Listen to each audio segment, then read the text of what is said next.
నమస్తే. ఎన్టీఆర్ సోలో హీరోగా box office దేవర అవుతానంటూ మన ముందుకు వచ్చేశాడు. అన్ని క్రాఫ్ట్లో నెక్స్ట్ లెవెల్లో పనిచేసిన ఈ చిత్రం కథ ఏంటి, ప్లస్లు మైనస్లు చూద్దాం. అభిమానులు ఎప్పుడెప్పుడా అని ఎదురు చూస్తున్న క్షణాలు వచ్చేశాయి. ఎన్టీఆర్ సోలో హీరోగా బాక్స్ ఆఫీస్ దేవర అవుతానంటూ మన ముందుకు వచ్చేశాడు. ఈ నేపథ్యంలో అభిమానులు 6 ఏళ్లుగా ఎదురు చూపులకు దేవర సమాధానం చెప్పారా అనేది రివ్యూలో తెలుసుకుందాం.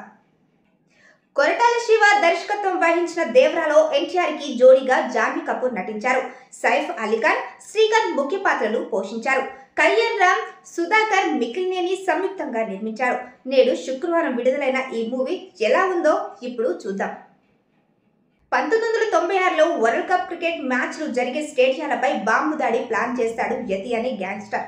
దాంతో శివం తన టీంతో కలిసి యతి కోసం వెతుకుతూ ఆంధ్ర, తమిళనాడు బోర్డులోని యత్నగిరి వెళ్తాడు. అక్కడ యతి కోసం వెతుకుతుంటే ముందు మీరు దేవర గురించి తెలుసుకోవాలంటూ సింగప్ప అంటాడు. 12 ఏళ్ల క్రితం ఆ ప్రాంతంలో భయం అంటే ఏంటో చూపించిన దేవర గురించి చెప్పడం మొదలు పెడతాడు. దేవర మామూలుడు కాదు. చిన్నప్పుడే సొరచేపను చంపి ఒడ్డుకు తెస్తాడు. తన వాళ్ళు రాయప్ప, బైర, కుంజ, కోరలతో కలిసి సముద్రంపై వేటకు వెళ్తాడు. అయితే జీవితం ఎక్కడ వేసిన గొంగలి అక్కడే ఉన్నట్లు ఉంటుంది. ఈ క్రమంలో వారికి మురగా పరిచయమై వారికి భారీగా డబ్బు ఆశ పెట్టి ఓ పని ఇస్తాడు. అదేమిటంటే సముద్రంలో వెళ్లే పెద్ద పెద్ద షిప్స్ నుంచి అధికారుల కళ్ళు కప్పి సరుకును దొంగలించడం.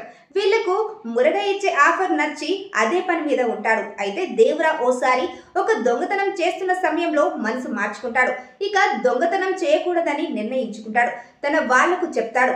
మురగ ఇచ్చే పని కోసం సముద్రం పైకి వెళ్ళకూడదు అని దేవర ఆంక్షలు విధిస్తాడు. కానీ వాళ్ళు వినరు.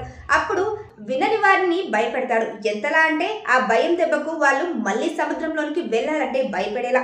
అయితే అంత నచ్చని దేవరను మట్టు పెట్టడానికి బైరా ఓ ప్లాన్ వేస్తాడు. ఆ ప్లాన్ ఏమిటి, దేవర తన వాళ్ళను భయపెట్టడానికి ఏం చేశాడు, ధైర్యవంతుడైన దేవర కొడుకు వార ఎందుకు భయస్థుడిగా మారాడు, కథలో తంగం పాత్ర ఏమిటి, చివరికి శివంకి యతి దొరికాడా లేదా అనే విషయాలు తెలుసుకోవాలంటే సినిమా మొత్తం చూడాల్సిందే. కొరటాల శివ దర్శకుడిగా కంటే రైటర్గా ఎక్కువ మార్కులు వేయించుకుంటాడు. అయితే ప్రస్తుతం నటిస్తున్న ఎలిమెంట్స్ ట్రెండ్లోని ఓపెన్ చేశాడు. కథను నడిపే విధానం, సీన్స్ డిజైన్ చేసిన విధానం చాలా ఇంట్రెస్టింగ్గా అనిపిస్తుంది. కథలో టెన్షన్ ఎలిమెంట్స్ పెట్టినా ఎక్కడ డ్రాప్ అవ్వకుండా ఉండేలా ప్లాన్ చేశాడు. యతి అనే గ్యాంగ్స్టర్తో కథ మొదలెట్టి దేవర పాత్రని పట్టుకొని కథలోనికి వెళ్ళడం టెక్నిక్ బాగుంది. అందుకే ఫస్ట్ హాఫ్ పరిగెత్తింది. అయితే సెకండ్ హాఫ్ కు వచ్చేసరికి ఎన్టీఆర్ తో రొమాంటిక్ సీన్స్ ప్లాన్ చేశారు. అప్పటిదాకా భారీ యాక్షన్ సీక్వెన్స్లు చూసి ఒక్కసారిగా కథ జానర్ మారినట్లుగా రొమాంటిక్ మూడ్లోకి రావడం కాస్త ఇబ్బందిగా అక్కడ డ్రాప్ అయితే ఫ్రీ క్లైమాక్స్ ఎలివేట్ అవుతుందని ఇలా చేశారనిపిస్తుంది. క్లైమాక్స్ లో ట్విస్ట్లు కూడా బాగానే పెళ్ళాయి. అయితే దేవర పాత్రను, అతని సమస్యను పరిచయం చేయడానికి దాదాపు ఫస్ట్ హాఫ్ వాడుకున్నారు. ఇంకా యాక్షన్ సీక్వెన్స్ తో వెళ్ళిపోవడంతో సమస్య రాలేదు. కానీ లేకపోతే ఇబ్బంది అయిపోయేది. ఫ్రీ ఇంటర్వెల్ బ్లాక్ దాకా సినిమా నెక్స్ట్ లెవెల్ అనిపించింది. అందుకే ఇంటర్వెల్ చూసి బయటకు వెళ్లి వచ్చిన ప్రేక్షకుడు అంతకు మించి ఎక్స్పెక్ట్ చేస్తే రెండో ఎన్టీఆర్ వర పాత్రలో సెకండ్ హాఫ్ ప్రారంభమై లవ్ స్టోరీతో నడుస్తూ స్పీడ్ తగ్గిపోయినట్లు అనిపించింది. జాన్వీ కపూర్ పాత్రను, ఆమెను ప్రెజెంట్ చేసిన విధానం కాస్త వెనుక రోజులకు వెళ్ళినట్లు అనిపించిన సాంగ్స్ బాగుండటం కలిసి వచ్చింది. ఫస్ట్ హాఫ్ ఉన్నట్లు సెకండ్ హాఫ్ లేకపోవడంతో ఆడియన్స్ లో నిరాశ కలిగింది. తాను ఎంచుకున్న నేపథ్యం వేరుగానే స్క్రీన్ ప్లే పరంగా రొమాంటిక్ గానే ఉంది.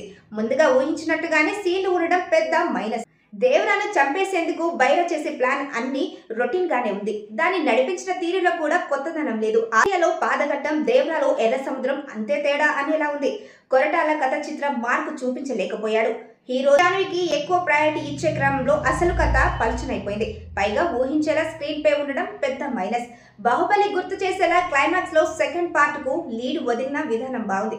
కానీ అందులోనే హింట్ ఇచ్చాడు. ఇప్పటికే బయట జరుగుతున్న ప్రచారానికి బలం చేకూరేలా ట్విస్ట్లు ఉండడంతో అసలు లీక్ దర్శకుడే ఇచ్చాడనే ఫీలింగ్ కలుగుతుంది.